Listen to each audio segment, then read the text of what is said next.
सर्वमंगल मांगल्ये शिवे सर्वार्थ साधिके शरण्य त्र्यंबके गौरी नारायणी नमोस्तुते। भगवती, सभी मंगलों का मंगल तुम ही हो।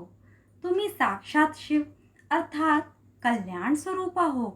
तुम ही प्राणियों के सभी प्रयोजनों एवं मनोरथों को सिद्ध करने वाली हो।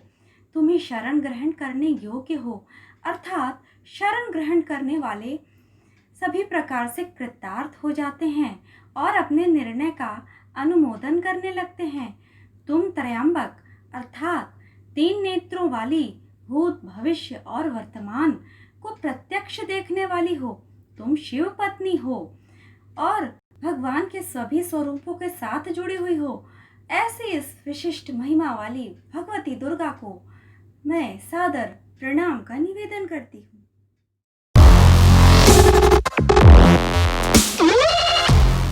एक प्रश्न किया गया है कि स्त्रियों को रुद्राक्ष धारण करना चाहिए या नहीं।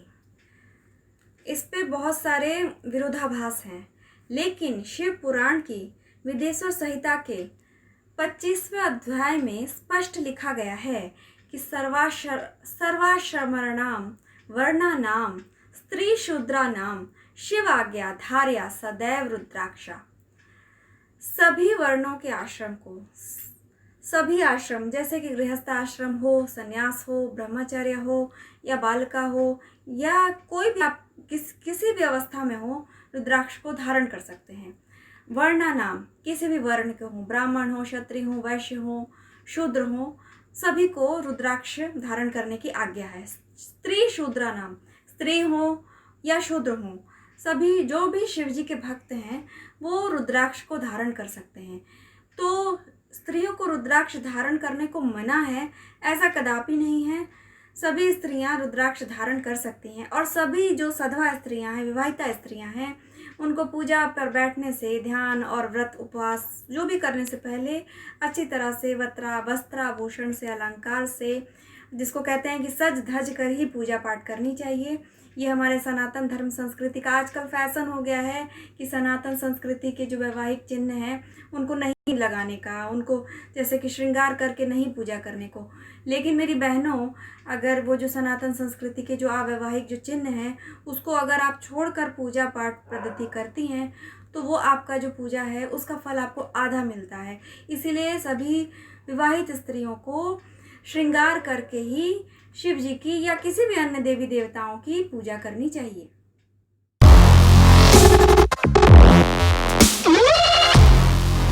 एक प्रश्न आया है कि प्रदोष व्रत का शुभारंभ कैसे करें। अगर किसी को प्रदोष व्रत उठाना है लेकिन देवशयनी एकादशी हो रखी है तो प्रदोष व्रत को कैसे शुरू कर सकते हैं।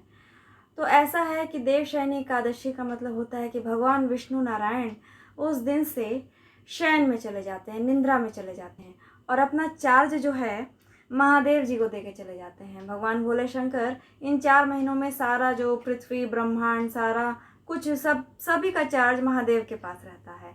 और ये जो प्रदोष व्रत है वो भगवान शिव को प्रसन्न करने के लिए होता है। तो प्रत्येक चंद्रमास की त्रयोदशी तिथि के दिन प्रदोष व्रत रखने का विधान है। त्रयोदशी तिथि मतलब 13वीं तिथि, तो ये महीने में 2 बार पड़ेगी। यह व्रत जो है कृष्ण पक्ष और शुक्ल पक्ष दोनों को किया जाता है। सूर्यास्त के बाद 2 घंटे 24 मिनट का समय प्रदोष काल के नाम से जाना जाता है। प्रदेशों के अनुसार ये बदलता रहता है। सामान्यतः सूर्यास्त से लेकर रात्रि आरंभ तक के मध्य की अवधि को प्रदोष काल में लिया जा सकता है। ऐसा माना जाता है कि प्रदोष काल में भगवान भोलेनाथ कैलाश पर्वत पर प्रसन्न मुद्रा में नृत्य करते हैं। जिन जनों को भगवान श्री भोलेनाथ पर अटूट श्रद्धा है, विश्वास है, वो सभी जन त्रयोदशी तिथि में पड़ने वाले प्रदोष व्रत का नियम पूर्वक पालन कर उपवास कर सकते हैं। और चूँकि जिनको अभी प्रदोष व्रत को पहली बार प्रारंभ कर रहे हैं तो बहुत ही शुभ समय आ रहा है। अभी जो श्रावण जो मास आने वाला है इस श्रावण मास में अगर प्रदोष व्रत को शुरू किया जाए, आरंभ किया जाए तो ये बहुत ही शुभ होता है। और बिल्कुल भी इसमें कोई भी गड़बड़ नहीं है कि देवशयनी एकादशी हो गई है तो व्रत बिल्कुल शुरू किया जा सकता है, क्योंकि महादेव जी के पास पूरा चार्ज है इस समय और महादेव एकदम प्रसन्न मुद्रा में आपको पूरा आदेश देते हैं कि आप इस व्रत को शुरू कर सकते हैं। और शास्त्रों के अनुसार प्रदोष व्रत को रखने से 100 गायों को देने का समान पुण्य फल प्राप्त होता है। प्रदोष व्रत को लेकर एक पौराणिक तथ्य भी सामने आता है कि जब एक दिन चारों ओर अधर्म की उपस्थिति होगी, न्याय और अनाचार का एकाधिकार होगा, मनुष्य में स्वार्थ भाव अधिक होगा तथा व्यक्ति सत्कर्म करने के स्थान पर नीच कार्य को अधिक करेगा। तो लेकिन जो प्रदोष व्रत जिनका रहेगा तो वो इन सभी पापों से, अनाचारों से बचे रहेंगे। प्रदोष व्रत जो है आप आराम से कर सकते हैं। इसी श्रावण को, जो सोमवार से लग रहा है 6 तारीख को, इसी श्रावण महीने में आप प्रदोष व्रत को शुभारंभ कर सकते हैं। जय शिव।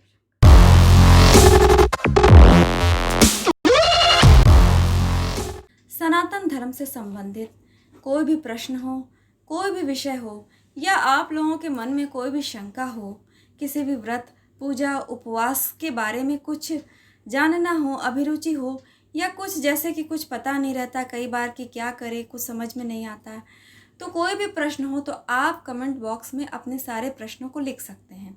सभी के उत्तर देने का हम बिल्कुल प्रयास करेंगे। और अगर आपको ऐसे ये वीडियो अच्छा लगता है और अपने धर्म को, अपने सनातन धर्म को जानने का, अपने पूजा पद्धति को जानने का आप में अगर अभिरुचि हो तो इस वीडियो को लाइक भी करें, शेयर भी करें, सब्सक्राइब भी करें।